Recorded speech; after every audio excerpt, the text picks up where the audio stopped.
Hi everyone, you are most welcome to my channel Legal Inc. and today we will discuss the concept of ownership in jurisprudence. So the contents of this topic are as follows. We need to discuss the meaning of ownership, incidents of ownership, some definitions of ownership, and after that kinds of ownership, and the last is modes of acquiring ownership. तो अब यहाँ तक हमने दो concept पढ़े हैं, possession और दूसरा ओनरशिप। तो ओनरशिप का कंसेप्ट ओरिजिनेट कहाँ से हुआ? जब पहले प्रिमिटिव सोसाइटी थी या नोमैडिक पीरियड में इंसान ने जब से चीज़ों को अपने पास इकट्ठा करना शुरू किया तब सिर्फ पोजेशन का ही कंसेप्ट था, ओनरशिप का कंसेप्ट नहीं था पहले। तो जिसके पास जिस चीज़ का पोजेशन या जिस चीज़ का कब्ज़ा होता था उसका ओनर, उसका स्वामी वही होता था, वो प्रॉपर्टी उसी की मानी जाती थी। लेकिन फिर धीरे धीरे टाइम के साथ साथ जब सोसाइटी में इकॉनमी और डेवलप हुई तब ओनरशिप का कंसेप्ट आया।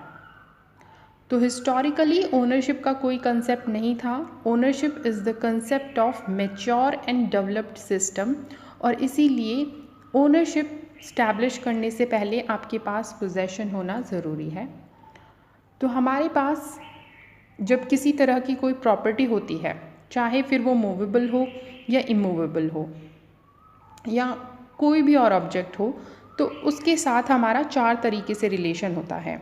दैट मीन्स या तो हमारे पास किसी ऑब्जेक्ट की कस्टडी हो सकती है, जिसे हिंदी में हम संरक्षण या रखवाली कहते हैं, या फिर डिटेंशन होगा हमारे पास किसी ऑब्जेक्ट का, या पोजेशन होगा, कब्जा होगा, या फिर होगी ओनरशिप। तो custody means no animus to exclude others.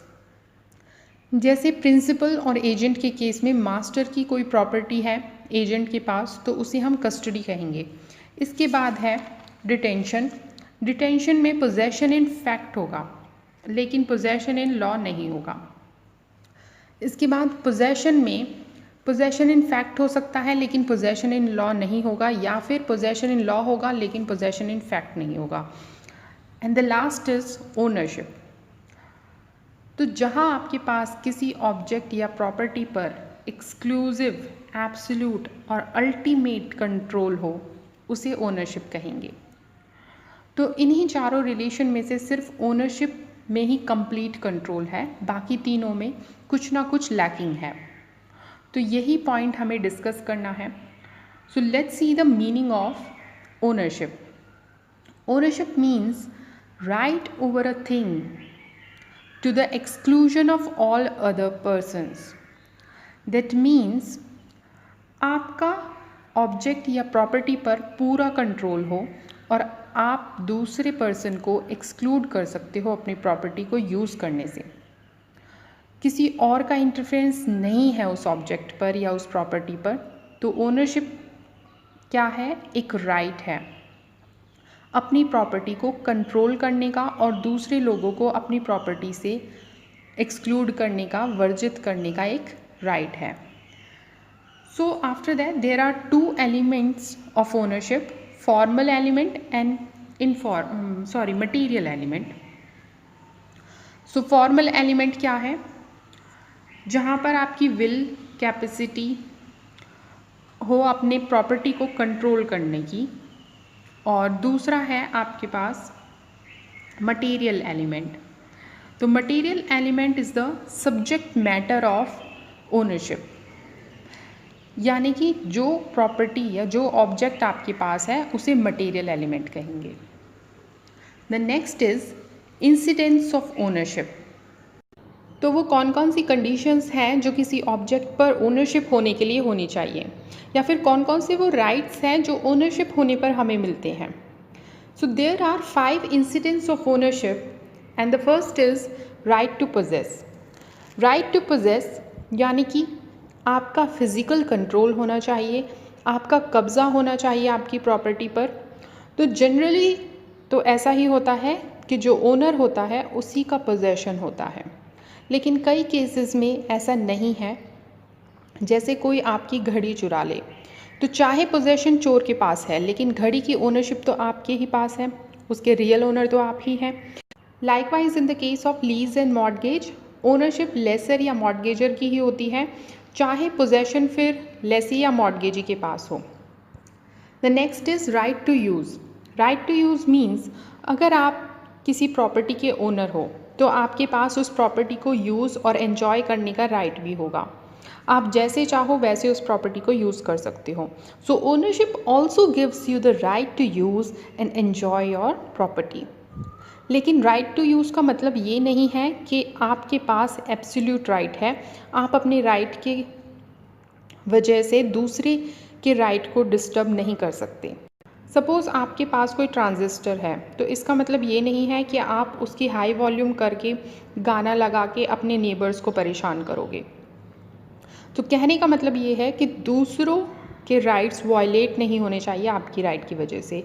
इसी तरीके से राइट टू पासेज, अगर आपकी प्रॉपर्टी से किसी दूसरे पर्सन का रास्ता है तो उसका भी राइट है, इसीलिए right to use is not the absolute right. The third is right to manage. Right to manage means owner जैसे चाहे वैसे अपनी प्रॉपर्टी को मैनेज कर सकता है। ओनर चाहे तो दूसरे को अपनी प्रॉपर्टी में आने की परमिशन दे सकता है, उससे रिलेटेड कॉन्ट्रैक्ट कर सकता है, ईजमेंट भी दे सकता है किसी को। So the owner has the power to manage the property. The fourth is right to alienate. ये सबसे इम्पॉर्टेंट राइट है। So right to alienate means right to transfer. अगर आपके पास किसी प्रॉपर्टी की ओनरशिप है तो आप उसे सेल कर सकते हो, गिफ्ट कर सकते हो, मॉर्गेज कर सकते हो। आप चाहो तो उसका कुछ हिस्सा या उसके कोई पोर्शन किसी के नाम कर सकते हो, लेकिन पोजेशन में पोजेसर को प्रॉपर्टी ट्रांसफ़र करने की पावर नहीं होती। So ownership also gives you the power to transfer the property. And the last point is right to income. तो ओनर के पास सिर्फ पोजेशन या यूज़ करने का राइट ही नहीं होता। अगर उस प्रॉपर्टी से कोई इनकम जनरेट हो रही है तो उस पर भी ओनर का ही राइट होगा। जैसे कि क्रॉप्स या एग्रीकल्चर या एनिमल हस्बेंड्री से कोई इनकम आती हो, या फिर ओनर ने रेंट पर दी हो अपनी प्रॉपर्टी, तो वो भी इनकम ही है, तो उससे इनकम जनरेट हो रही है आपकी प्रॉपर्टी से, तो इसी को कहेंगे राइट टू इनकम। इसके बाद हमें ऑस्टिन की डेफिनेशन डिस्कस करनी है। So let's see what the Austin has said about ownership. So Austin said that ownership means a right which avails against everyone who is subject to the law, conferring the right to put a thing to the user of indefinite nature. So Austin said that ownership is a right in rem, that means right against the whole world. और Austin का कहना है कि ownership property को indefinitely use करने का right है, unrestricted disposition का राइट है और ओनरशिप अनलिमिटेड ड्यूरेशन का राइट है। तो ऑस्टिन की डेफिनेशन को 3 पॉइंट्स में डिवाइड कर सकते हैं। First is indefinite use, second is unrestricted disposition and third is unlimited duration. तो इनडेफिनेट यूज़ का मतलब है that according to Austin owner के पास ये राइट है कि वो जैसे चाहे और जितना चाहे उतना अपनी प्रॉपर्टी को यूज़ कर सकता है, चाहे फिर वो उस प्रॉपर्टी पर गार्डनिंग करे या बिल्डिंग बनाए या व्हाट्सएवर। लेकिन ऑस्टिन ने यहाँ एब्सोल्यूट वर्ड का यूज़ नहीं किया है, इंडेफिनिट वर्ड का यूज़ किया है। इसका मतलब क्या है? इसका मतलब है कि ऑस्टिन ये मानते हैं कि ओनर के यूज़ को भी लॉ के थ्रू रिस्ट्रिक्ट किया जा सकता है। So there are some restrictions on the owner to use the property. जैसे ओनर कुछ ऐसा ना करे जिससे दूसरों का नुकसान हो। फॉर एग्जाम्पल कोई अर्बन एरिया में अपनी प्रॉपर्टी पर एनिमल हस्बेंड्री का काम करने लगे and a bad smell is emanating from them causing nuisance to others, तो ये क्या है? दूसरों के राइट का वायलेशन है। तो यहाँ पर ये पहली रिस्ट्रिक्शन है। And the second restriction is encumbrance. जैसे ओनर खुद ही अपनी प्रॉपर्टी या अपने हाउस को रेंट पर दे दे, तो ऐसे केस में भी ओनर रेंटेड प्रॉपर्टी को यूज़ नहीं कर सकता। And the last is the state officials have a right to enter the owner's premises. For example government के किसी रूल की वजह से ओनर अपनी प्रॉपर्टी को यूज़ ना कर पाए, जैसे कि स्लम क्लियरेंस एक्ट है या टाउन प्लानिंग एक्ट। इसके बाद है सेकेंड पॉइंट ऑस्टिन की डेफिनेशन का, अनरिस्ट्रिक्टेड डिस्पोजिशन, यानी कि ऑस्टिन ये मानते हैं कि जिस पर्सन के पास ओनरशिप है वो अपनी प्रॉपर्टी जिसे चाहे उसे ट्रांसफ़र कर सकता है, लेकिन ऐसा हर केस में पॉसिबल नहीं है।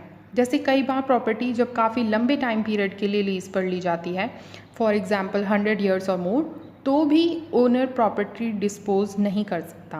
और मुस्लिम लॉ में भी ऐसा नहीं है। मुस्लिम लॉ के अकॉर्डिंग कोई मुस्लिम पर्सन अपनी 1/3 प्रॉपर्टी से ज़्यादा किसी स्ट्रेंजर को बाय विल ट्रांसफ़र नहीं कर सकता। And the last point is unlimited duration. So according to Austin, owner के पास अनलिमिटेड टाइम के लिए ओनरशिप रहती है, क्योंकि पहले तो वो ओनर की ही होती है और ओनर के बाद उसके एयर्स या डिसेंडेंट्स को ट्रांसफ़र हो जाती है। लेकिन ऑस्टिन का ये पॉइंट भी करेक्ट नहीं है, क्योंकि आज के टाइम में गवर्नमेंट या स्टेट के पास ये पावर है कि पब्लिक इंटरेस्ट के लिए स्टेट किसी से भी प्रॉपर्टी टेक ओवर कर सकता है। तो ऑस्टिन की डेफिनेशन मॉडर्न टाइम में एक्सेप्टेबल नहीं है। Now the next definition of ownership is given by Salmond. Salmond said that ownership in most comprehensive significance denotes the relation between a person and any right that is vested in him. तो Salmond का कहना है कि ownership सिर्फ एक right है। Ownership is not a relation between a person and an object, but it is a relation between a person and the right vested in him. और ownership को अगर हम वाइडर सेंस में देखें तो ये बाकी के सभी राइट्स जैसे प्रोप्राइटरी या personal right, right in rem और राइट इन पर्सोनम, इन सभी राइट्स तक एक्सटेंड करता है। और ओनरशिप में एक पर्सन की अपनी प्रॉपर्टी से रिलेटेड लिबर्टीज़, पावर, इम्यूनिटीज़ भी इंक्लूडेड है। So according to Salmond, ownership is a bundle of rights. Salmond की डेफिनेशन से ओनरशिप की दो कैरेक्टरिस्टिक्स देखने को मिलती हैं। The first is ownership is a relation between a person and the right vested in him, and the second is ownership is incorporeal. तो ownership एक तो इंडिविजुअल और उसके राइट्स का रिलेशन है, सेकंड इज ओनरशिप इनकॉर्पोरल है, intangible है। So according to salmon, एक इंडिविजुअल के पास ओनरशिप होने के लिए कोई मटेरियल थिंग का होना ज़रूरी नहीं है। इनफैक्ट ओनरशिप इनकॉर्पोरल थिंग्स में भी हो सकती है, जैसे हमारे पास शेयर्स, डिबेंचर्स की भी ओनरशिप होती है। और भी एग्जांपल्स हैं जैसे copyright, patent, goodwill etcetera. So salmon also said that ownership is residuary in nature. That means अगर कोई ओनर अपने कुछ राइट्स एलिनेट कर देता है तो भी उसके पास ओनरशिप रह जाती है, और ओनर जब चाहे अपने राइट्स वापस ले सकता है, जैसे लीज या मॉर्गेज के केस में। तो सालमन की डेफिनेशन कंटेंट ऑफ ओनरशिप की बात नहीं करती, कंटेंट ऑफ ओनरशिप को इंडिकेट नहीं करती कि ओनरशिप में कौन कौन से राइट्स एंड पावर्स होती है। Now let me tell you the crux of this topic. Firstly ownership discuss किया हमने, and ownership is the product of modern and developed society. Then we studied the 4 kinds of relation of a person with an object. First is custody, detention, possession and the ownership. Then we came to the meaning of ownership, and ownership is the right of a person over the thing to the exclusion of others. And ownership has 2 elements, formal element and material element. And after that we discuss the incidents of ownership. First is right to possession, to use, to alienate, to manage and to income. इसके बाद Austin की definition हमने पढ़ी जिसमें 3 points थे ownership के, indefinite use, unrestricted disposition and unlimited duration. और last में सालमंड की थ्योरी हमने पढ़ी जिसमें 2 पॉइंट थे, that ownership is a relation between a person and the right vested in him, and ownership is a incorporeal right. Now you guys tell me, what is the main difference between possession and ownership by commenting in the comment box. इसका answer मैं next video में बताऊंगी। और कोई doubt हो तो आप comment कर सकते हैं, और भी ऐसी वीडियोस देखने के लिए चैनल को सब्सक्राइब कर देना, वीडियो को लाइक कर देना। See you in the next video. Till then study hard, take care, bye bye.